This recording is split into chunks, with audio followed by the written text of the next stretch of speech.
Right now on the National Weather Desk, we're watching for severe storms in the Midwest and a possible tropical storm in the Caribbean. And an unexpected snowstorm catches some people in Utah off guard. We have spring one day and fall the next. Are you ready to fall back this weekend?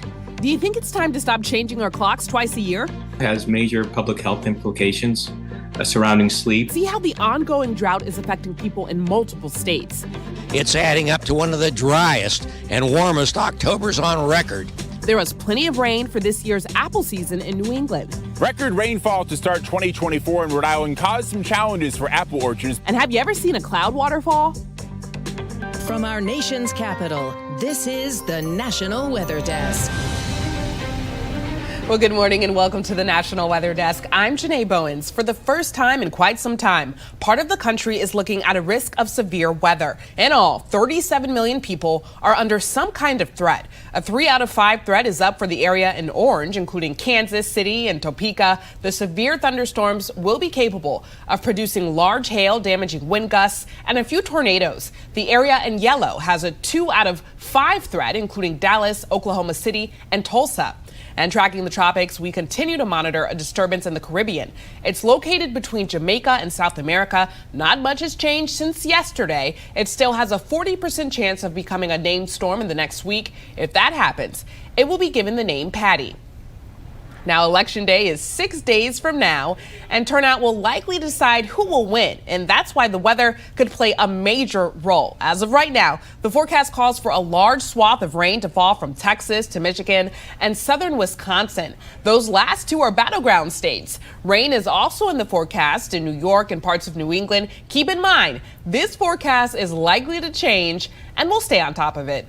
Now, Utah residents returned to winter driving on Tuesday as a winter storm brought snow to the state. Ariel Harrison shows us what it was like.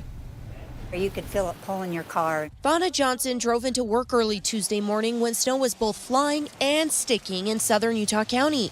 So you had to unpack your winter driving skills. What was that like? It's great because I have a Jeep, and it makes it really easy. Even though her commute was uneventful, Johnson admits the stark change in weather can be surprising, especially on the roads. Because we never know. We have spring one day and fall the next, and who knows, we might have summer tomorrow. What's the feeling across UDOT? It's go time. Wyatt Woolley is a UDOT spokesman in Region 3. He said crews are out, especially in the mountain passes. They had a close call, though, on US 6 with one of their snowplows. One of the guys that passed him realized there was a bunch of snow and stuff in front of him, so he immediately slowed down, which our plow cannot slow down immediately behind him.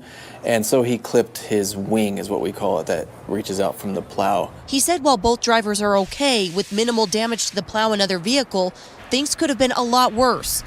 Now, snow fell where the Yellow Lake fire is still burning in the Utah mountains. Will it be enough to put out the flames? Right now, it's just 66% contained. Brian Schnee spoke with the U.S. Forest Service to find out. This fire has been difficult to suppress and has caused a lot of extra hours and time for our crews to be up here. An unseasonably late season this year. We knew snow would be the thing we needed to help put this fire out. The snow last week helped. The snow this week is helping. We will likely see an increase of containment probably by the end of this weekend as another storm rolls in. And as we saw with the last storm, fire does not just get put out by snow. It helps. It cools the area. It wets the area. But some of the common misconceptions is that it just puts it out. We get a lot of calls from local residents and hunters thinking that because they can't see smoke and flames anymore from the road, that there's no longer fire.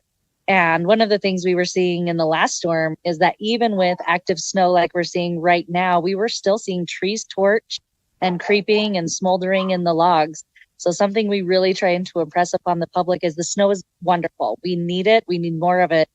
And it will take a couple more of these storms to actually gain full containment. So this one right here, even though the backdrop looks beautiful and it's what you're hoping for, you're not calling this one perhaps your season-ending event, at least for this fire. Is that right? Not likely. There's going to be snippets of warmer weather in between the storms. A season-ending event needs to be enough snow that it stays on the ground and lasts throughout the winter. Now, snow will soon be falling in other places across the country, and those communities want to make sure their plow fleets are up to par. Kayleen McGee spoke to an engineer to find out how Missouri is getting ready for the first snowfall of the year. Say it ain't snow, but the snow season is just around the corner in the heartland. The Missouri Department of Transportation has been working hard to prepare for the upcoming winter storms. Engineers and drivers have been testing equipment, checking supplies, and training to prepare for the first snowfall. When snow and ice are in the forecast, engineers are hoping to treat the roads before it comes in. But if rain comes in first, it could make things difficult. If the storm comes in as rain, there's not always a lot we can do to pre-treat. But if we know it's going to be cold, there's times that we can get out. We can put some chemicals on the road that help keep it from freezing. But like I said, if the storm comes in as rain, it's going to wash that off and not really do us much good. One problem that MoDOT is seeing this year is open positions across the state for snowplow drivers. That's why if a storm is approaching, some drivers might be pulled in from outside the area to help meet the need. Typically, we don't have a storm that involves the entire state to the same degree. So we can shift resources across the district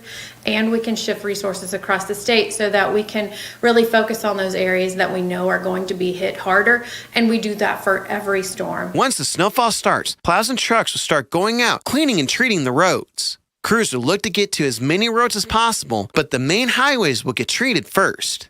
MoDOT engineers say that once a storm is in, they'll immediately start communicating with other areas and states. That way, they are prepared for the storm and do their part to help other areas be ready. Kansas or Nebraska, and we're going to keep those informed that are going to get that storm after us as well to help them prepare. But we also communicate across the state with our individuals, so all of these resources can be best utilized when that winter weather does happen.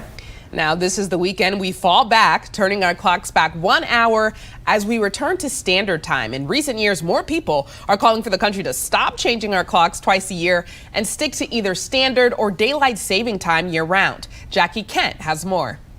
It kind of, I feel like, messes up like my whole routine system. It gets super dark at night and I have to walk back to class and it's super dark and it's like kind of scary. But a UW professor argues there are benefits to standard time, including a brighter morning commute and improved mood. The issue of what clock we follow has major public health implications surrounding sleep. Dr. Vishesh Kapoor is the medical director of UW's Medicine Sleep Center. He's among the specialists urging congressional staffers to do away with daylight saving time. It's better for that light to be earlier in the morning because that's what wakes us up. It's what sets our body's rhythms and allows us to fall asleep faster at nighttime. Many people agree they do not like switching their clocks twice a year, whether they are springing forward or falling back. But the main argument appears to be whether permanent standard time is the answer. And I think it would make it easier to wake up earlier. And we should, I agree with the sleep researchers, stop the biannual clock switch. But by moving to permanent daylight saving time, not standard. UW Law professor Steve Calandrio argues daylight saving time is safer for drivers, pedestrians, and the environment. Where is sunlight more important, in the evening or in the morning? And it's more important in the evening because it saves lives, it helps reduce crime, it saves energy. And check out video captured yesterday on a dash cam of a wildfire burning in Edmond, Oklahoma. It's one of several burning in the state. Smoke clouded I-35 and officials were forced to close part of the highway. Firefighters say wind gusts near 50 miles per hour were helping to fuel those flames. And check out this time lapse of a cloud waterfall rolling over the mountains. This was sent to us by a viewer in eastern Tennessee. As the National Weather Service writes, the waterfall effect is caused by fog being transported up and over higher terrain. It's so cold inside the fog, it doesn't have enough time to warm up and dry out the cloud on the downslope. Now, we would love to share your weather photos on air. Share them with us by clicking the Chime In tab on this station's website. And for more great weather content, be sure to check us out on social media. You can find us on all of your favorite platforms. Just search the National Weather Desk. And coming up on the National Weather Desk, it's been a record year for drought in West Virginia. We'll find out what officials are doing to reduce wildfire risk in the state. And we'll look at what you can do now to make sure your car is ready for the winter months ahead.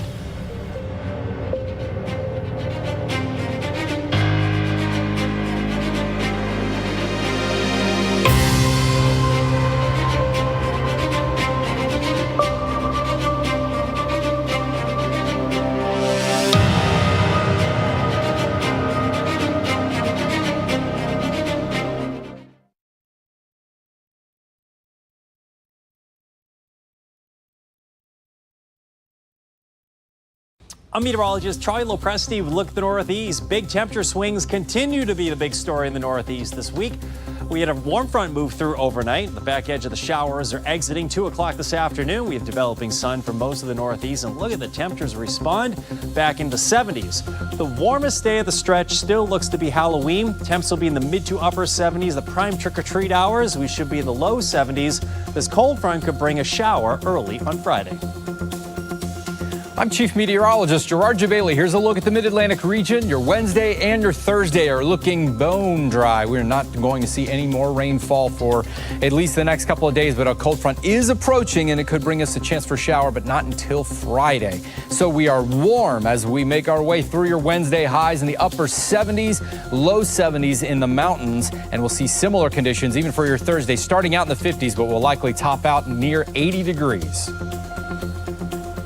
I'm meteorologist Charlotte Carl. High temperatures this afternoon are going to be in the upper 70s, low 80s for the most part. Few areas rising into the upper and mid 80s. We are going to see a few isolated passing showers throughout your morning, especially along the Florida Peninsula. In the afternoon, we'll see more showers develop in our inland areas. Alabama and Mississippi expecting some of those scattered showers. We're tracking a frontal boundary that will start to approach Wednesday overnight into Thursday.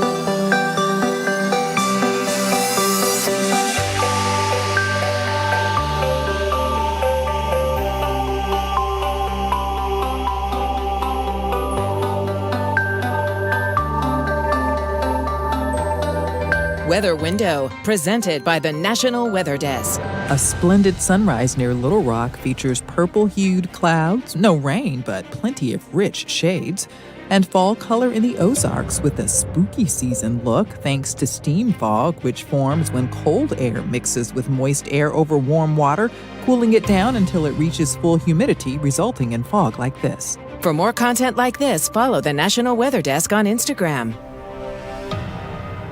With only 2 days to go in October is looking to be one of the hottest and driest on record in America. Now, rain from Hurricane Helene helped the drought in West Virginia, but there are fears the dry summer will lead to forest fires in November. Bob Aaron has more.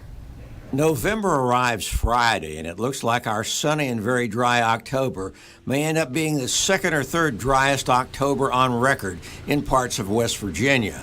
Last Thursday's drought monitor showed 80% of the lower 48 states dealing with abnormal dryness or some degree of drought. Rains from Hurricane Milton eased tinderbox conditions for forest fires in West Virginia, but it's drying out again in a year that's seen more than 400 forest fires. Without that rain, we were at the point where if it continued in that situation, we were going to need help from outside the Division of Forestry, which probably would have meant the National Guard. It's the kind of pleasant October day you'd ask for, but cumulatively, it's adding up to one of the driest and warmest Octobers on record, and that can bring some problems. When the leaves completely fall off the trees, that's when you get direct sunlight on the forest floor, and when the sunlight hits the forest floor continuously without rain, the leaves dry out very quickly. When those leaves on the ground dry out very quickly, then they burn very quickly. The drought conditions have also impacted West Virginia agriculture. And West Virginia is doing better than several U.S. cities with roughly 150 years of weather data, where October is likely to be the first month on record without any precipitation at all. Now, dead grass, dried up streams, and a high fire danger are becoming more and more common in Maine as well. Meteorologist Ryan Mundt spoke to officials from the local Forest Service about a new machine they are using to help fight wildfires. This is a portable pump that a lot of us have in our trucks, and it can draw water into the tank and then the tank can be transported by forestry equipment. And we also have a hose reel here where we can use this to get to the water. This machine helps forest rangers fight fires in remote areas, and this is how they transport it. So this is how you'd start it. It'd be, you'd pull this up here. And it's pretty small, but it's pretty powerful, and you can put out a lot of fire with this pump and the 400 gallons that are available in the tank. Forest Ranger Specialist Kent Nelson says to be careful when it comes to campfires because they can sometimes lead to wildfires. And the number one cause is escape debris and campfires. So my recommendation that if someone does have a campfire during these dry conditions, that they really make sure it's completely out before they leave the area. Put the water, stir the coals, and make sure several times that there's nothing smoldering. With the dry weather expected to continue, the fire risk will likely remain high for areas in yellow and moderate elsewhere. Yeah, throughout parts of the state, we're at high fire danger.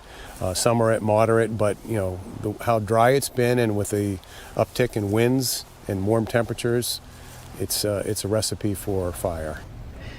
Now, as we celebrate Halloween tomorrow, many places, including southern New England, will also mark the end of their apple season. And as with most harvests, the weather can impact the quality of the fruit. Meteorologist Nick Rousseau looks at the crop in Rhode Island. The Barden family in North Scituate has grown apples for almost 100 years. The orchard began in 1930. Generations of Bardens have managed the stand of trees through heat, cold, storms, and in 2024, a lot of rain. Apple scab is a big issue.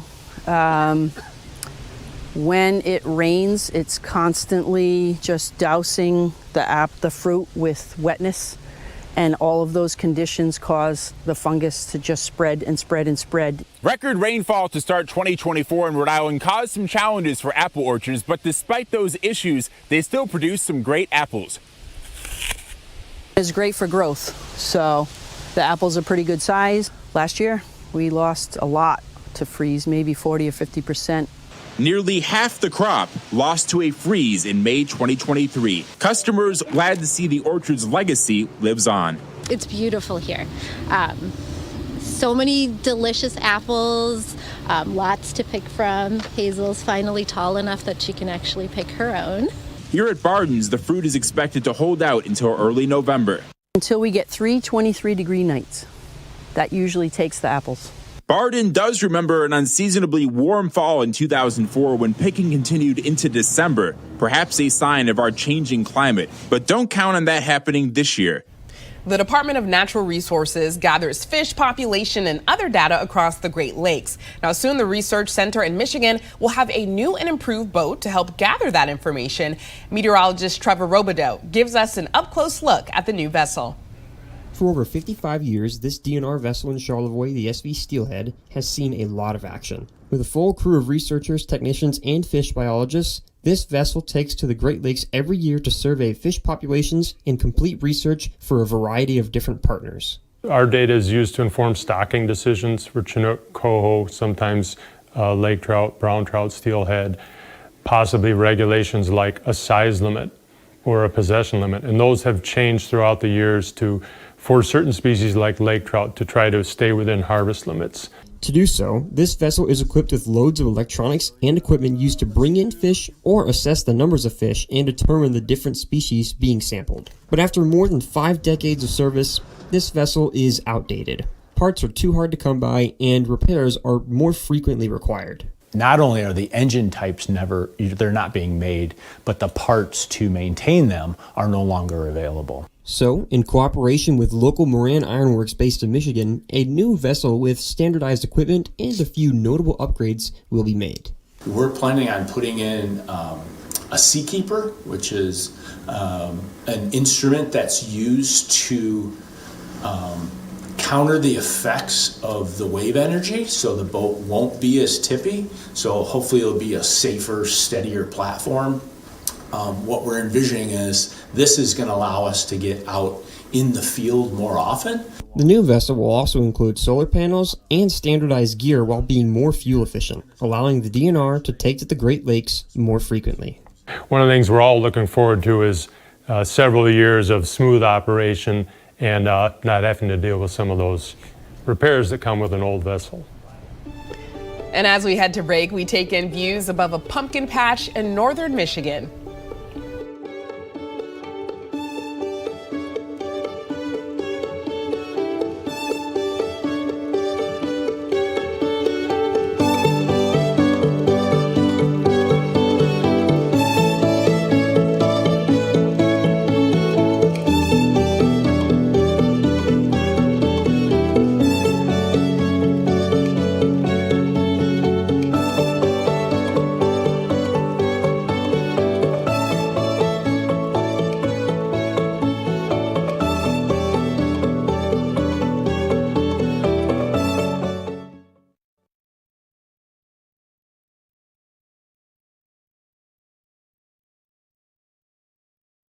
Good Wednesday morning, everyone. I'm meteorologist Andrew Buckmichael. We've got scattered showers and thunderstorms moving their way across the Midwest as we go through the day today. And for Halloween, that will continue moving its way into the Great Lakes in the Ohio Valley area. It's going to cool down behind that. Look at that, highs around 50 there in the Dakotas for Thursday. Sunshine starting to come back out a little bit more on Friday, but definitely cool for most of the Midwest. Good Wednesday morning. I'm meteorologist Joe DiCarlo. Look at your forecast across the region, and the big threat today is severe weather with our next cold for an isolated severe storm as far south as Austin, but the big bullseye is from DFW Metroplex into Oklahoma City up towards Tulsa, where we do have a slight and an enhanced risk of severe weather. That's later this evening for strong to severe storms. All modes of severe weather possible with the front that moves in, and it will be moving south with a line of storms as we head into your Halloween.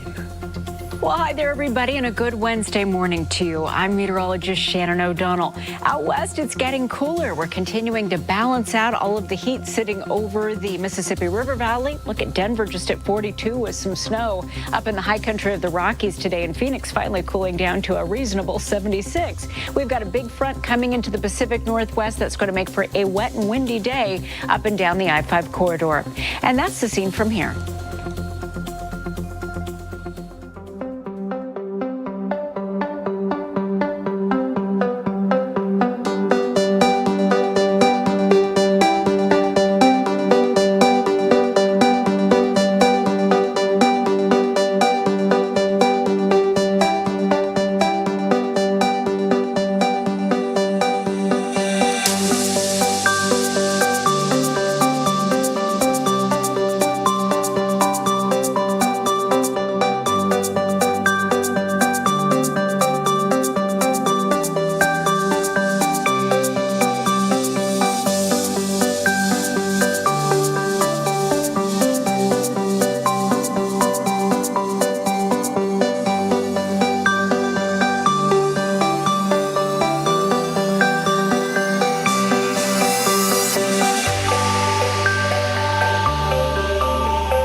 Sunny and very dry October.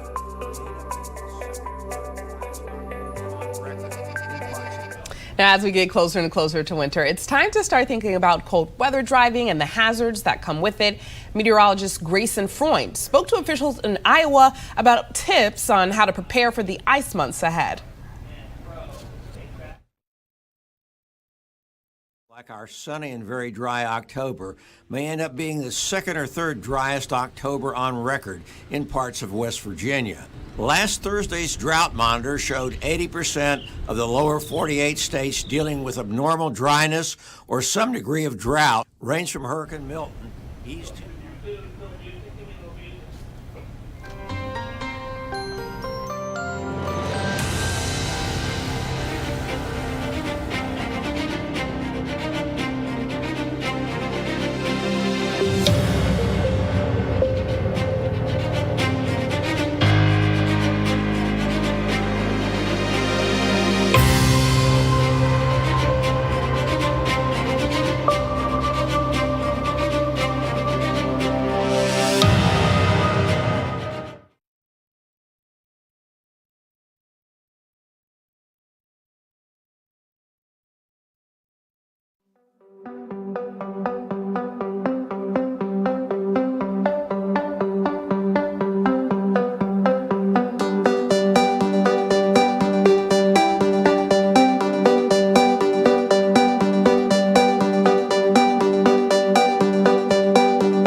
We had an issue with that last video, and we'll bring you those winter driving tips tomorrow. Thank you so much for joining us. I'm Janae Bowens. Make it a great Wednesday. I'll see you back here tomorrow.